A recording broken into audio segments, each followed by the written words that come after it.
നമസ്കാരം. മലയാളത്തിലെ എല്ലാ കാലത്തെയും ബ്രഹ്മാണ്ഡ ചിത്രം എമ്പുരാൻ തിയേറ്ററിലെത്തി. ലൂസിഫറിൽ നിന്നും എമ്പുരാനിലേക്ക് എത്തുമ്പോൾ വലിയ ആവേശത്തിലാണ് ആരാധകർ. മോഹൻലാൽ, പൃഥ്വിരാജ് ചിത്രം കാണാൻ കറുപ്പണിഞ്ഞാണ് ആരാധകർ എത്തിയത്. 6 മണിക്ക് തുടങ്ങിയ ഷോയിൽ ആവേശം വിതറി. കൊച്ചിയിലെ ആദ്യ ഷോയ്ക്ക് താരങ്ങളും അണിയറ പ്രവർത്തകരും എത്തി.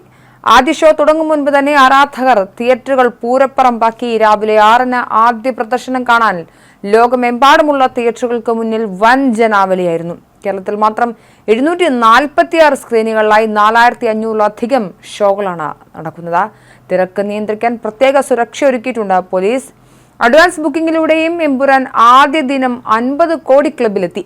ഇത് ആദ്യമായാണ് ഇത്തരമൊരു നേട്ടം ഒരു മലയാള ചിത്രം കൈവരിക്കുന്നത്. ആദ്യ വീക്കെൻഡിലെ ഗ്ലോബൽ കളക്ഷൻ 80 കോടി കടക്കുമെന്നാണ് റിപ്പോർട്ട്. ചിത്രത്തിന്റെ മലയാളം പതിപ്പിനാണ് കൂടുതൽ അഡ്വാൻസ് ബുക്കിംഗ് നടന്നിട്ടുള്ളതെന്നാണ് സൂചന. 4 അന്യഭാഷകളിൽ ചൊവ്വാഴ്ചയാണ് സെൻസർ നടപടികൾ പൂർത്തിയായത്. മലയാളം കണ്ട ഏറ്റവും വലിയ ബ്രഹ്മാണ്ഡ റിലീസിനാണ് സിനിമാ പ്രേമികൾ ഇതോടെ സാക്ഷ്യം വഹിക്കാൻ പോകുന്നത്. Aashirvad cinemas, Lyca productions, Sree Gokulam movies എന്നിവയുടെ ബാനറിൽ ആന്റണി പെരുമ്പാവൂർ, സുഭാസ്കരൻ, ഗോകുലം ഗോപാലൻ എന്നിവർ ചേർന്നാണ് ചിത്രം നിർമ്മിച്ചിരിക്കുന്നത്.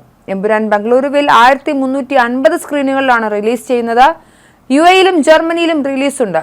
ഏറെ തടസ്സങ്ങൾ അതിജീവിച്ചാണ് ഷൂട്ടിംഗ് പൂർത്തിയാക്കിയതെന്നും 500ഓളം പേരുള്ള ഷൂട്ടിംഗ് സംഘത്തെ ലേലഡാക്കിൽ എത്തിക്കേണ്ട അവസ്ഥയുണ്ടായെന്നുമൊക്കെ മോഹൻലാൽ പറയുന്നുണ്ടായിരുന്നു. സിനിമയ്ക്ക് വലിയ സ്വീകാര്യത ലഭിച്ചതിൽ സന്തോഷമുണ്ടെന്ന് നടനും സംവിധായകനുമായി പൃഥ്വിരാജും പറഞ്ഞു. ലോകവ്യാപകമായി റിലീസിനെത്തുന്ന ചിത്രത്തിന് ആദ്യ ദിനം വൻ ടിക്കറ്റ് വിൽപ്പനയാണ് നടന്നത്.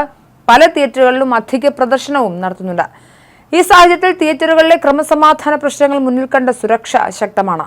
മോഹൻലാൽ, പൃഥ്വിരാജ്, ടൊവിനോ ആരാധകർ കൂട്ടമായി റിലീസിംഗ് കേന്ദ്രങ്ങളിൽ എത്താനുള്ള സാധ്യതയും മുന്നിൽ കണ്ടാണ് പ്രത്യേക സുരക്ഷ. ഈ ആവേശത്തിൽ അപകടങ്ങളും സംഭവിക്കാനിടയുണ്ട്. മുൻപ് ഹൈദരാബാദിൽ പുഷ്പ 2 റിലീസിനിടെ ആരാധകരുടെ ആവേശം അതിരവിടുകയും തുടർന്നുണ്ടായ തിക്കിലും തിരക്കിലും പെട്ട് നിരവധി പേർക്ക് പരിക്കേൽക്കുകയും ആളുകൾ മരണപ്പെടുകയും ചെയ്യുന്ന സാഹചര്യമുണ്ടായ അത്തരം സംഭവങ്ങൾ കേരളത്തിൽ ആവർത്തിക്കാതിരിക്കാൻ പോലീസിന്റെ മുന്നൊരുക്കങ്ങളുണ്ട്. ഇത് ആദ്യമായാണ് ഒരു മലയാള ചിത്രം ആഗോളതലത്തിൽ ഇത്രയേറെ പ്രതീക്ഷ അർപ്പിക്കപ്പെടുന്ന ചിത്രമായി മാറുന്നത്. മുരളി ഗോപി രചിച്ച ഈ ചിത്രം മലയാള സിനിമയുടെ ചരിത്രത്തിലെ ആദ്യത്തെ IMAX റിലീസായി എത്തുന്ന ചിത്രം കൂടിയാണ്. മാർച്ച് 27-ന് ആഗോള റിലീസായി എത്തിയ ചിത്രം റിലീസിന് മുൻപേ ഇന്ത്യൻ സിനിമയിൽ പുതിയ റെക്കോർഡുകൾ സൃഷ്ടിച്ചിട്ടുണ്ടെന്നാണ് വിവരം. ഇതിനകം ബുക്ക് മൈ ഷോ ആപ്പിൽ മാത്രം 10 ലക്ഷത്തിൽ കൂടുതൽ ടിക്കറ്റുകൾ വിറ്റുപോയ ചിത്രം മലയാള സിനിമയിലെ എല്ലാ ഓപ്പണിംഗ് റെക്കോർഡുകളും അഡ്വാൻസ് ബുക്കിംഗിലൂടെ തന്നെ തകർത്തു.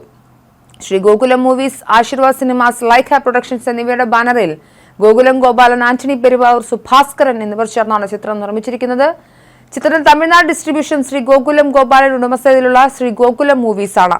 ദിൽരാജുവിന്റെ ഉടമസ്ഥതയിലുള്ള ശ്രീ വെങ്കടേശ്വര ക്രിയേഷൻസ് ആണ് ആന്ധ്ര, തെലങ്കാന സംസ്ഥാനങ്ങളിൽ വിതരണം ചെയ്യുമ്പോൾ അനിൽ തഡാനി നേതൃത്വം നൽകുന്ന AA ഫിലിംസ് ആണ് ചിത്രം നോർത്ത് ഇന്ത്യയിൽ എത്തിക്കുന്നത്. കർണാടകയിലെ ഡിസ്ട്രിബ്യൂഷൻ പാർട്ണർ കന്നഡയിലെ വമ്പൻ സിനിമാ നിർമ്മാണ കമ്പനികളായ ഹോംബാലെ ഫിലിംസുമാണ്. ഇതിനോടകം 60 കോടി രൂപയ്ക്ക് മുകളിൽ ചിത്രം പ്രീ സെയിൽസായി ആഗോളതലത്തിൽ നേടിക്കഴിഞ്ഞു. മോഹൻലാൽ നായകനായി അഭിനയിക്കുന്ന ചിത്രത്തിൽ പൃഥ്വിരാജ്, മഞ്ജു വാര്യർ, ടൊവിനോ തോമസ്, ഇന്ദ്രജിത് സുകുമാരൻ, സുരാജ് വെഞ്ഞാറമ്മൂട് തുടങ്ങിയ വലിയ നീണ്ട താരനിരയുമുണ്ട്.